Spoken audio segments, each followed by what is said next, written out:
रक्षाबंधन की कहानी। कुछ समय पहले की बात है। एक गांव के सोहनलाल की 3 बहुएं थीं। तीनों बहू में सबसे छोटी बहू बहुत सुंदर और सुशील थी। वह भगवान कृष्ण के भक्त भी थी। जब सावन का महीना आया और उस दिन रक्षाबंधन था, तब दोनों बहुएं ने अपने अपने मायके जाने की तैयारी में लग गई। सुबह जल्दी उठकर दोनों बहुएं जल्दी जल्दी घर का सारा काम करने लगी।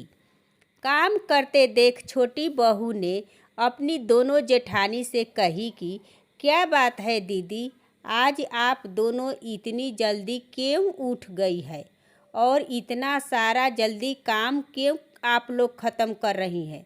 तब जेठानी बोली कि कल रक्षाबंधन का त्यौहार है, हम दोनों अपने अपने मायके जाऊंगी अपने भाइयों के राखी बांधने के लिए, इसलिए जल्दी जल्दी काम को ख़त्म कर रही हूँ। तेरा तो कोई भाई ही नहीं है, तो तू क्या मायके जाएगी और रक्षाबंधन के बारे में क्या जानेगी कि रक्षाबंधन का त्यौहार कैसा होता है।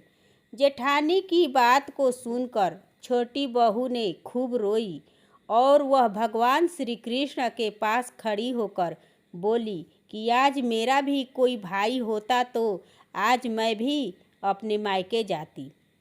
अगले ही दिन रक्षाबंधन का त्यौहार था और सुबह ही छोटी बहू के घर उसके दूर के रिश्तेदार के भाई आया और आकर बोला सोहनलाल से कि यह मेरी बहन है और मैं इसका दूर के रिश्तेदार का भाई हूँ और इस रक्षाबंधन के त्यौहार पर अपने घर ले जाने के लिए आया हूँ।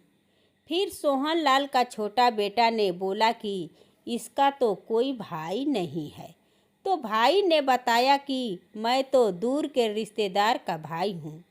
तब सोहनलाल ने अपनी छोटी बहू को जानने के लिए इजाज़त दे दिया।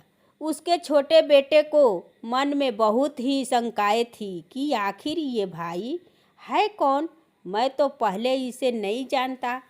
फिर वह बोला कि ठीक है, आप ले जाइए, लेकिन इसे मैं वापस लेने के लिए मैं आपके यहाँ आऊँगा। भाई ने बोला ठीक है। छोटी बहू उस भाई के साथ चली गई।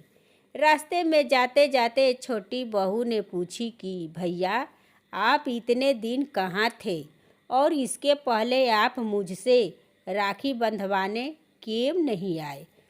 तब भाई ने बोला कि बहन, इसके पहले मैं बहुत दूर कमाने के लिए गया था। तो बहन बोली कि ठीक है। दोनों भाई बहन घर पहुंचा तो उसकी भाभी ने खूब स्वागत की और दोनों ने रक्षाबंधन का त्यौहार भी खूब धूमधाम से मनाया। इसके बाद उसका पति लेने के लिए उसको आया तो वह बहुत ही आश्चर्यचकित रह गया कि ये कितना सुंदर महल है। फिर भाभी ने उसको आवभगत की और उसके अगले ही दिन उसको खूब अच्छी तरह से नए नए कपड़े और जेवर देकर विदाई भी कर दी। दोनों ने अपने घर के जाने के लिए रवाना हुए। तभी उसके पति बोले कि अरे तुम जरा रुको, मेरा एक कपड़ा छूट गया है, जल्दी से मैं उसको लेकर आता हूँ। तब उसकी पत्नी ने बोली कि नहीं छोड़िए, जाने दीजिए, आपके कपड़ा तो पुराना ही था, आपको वहाँ जाकर लौटने में बहुत अंधेरा हो जाएगा।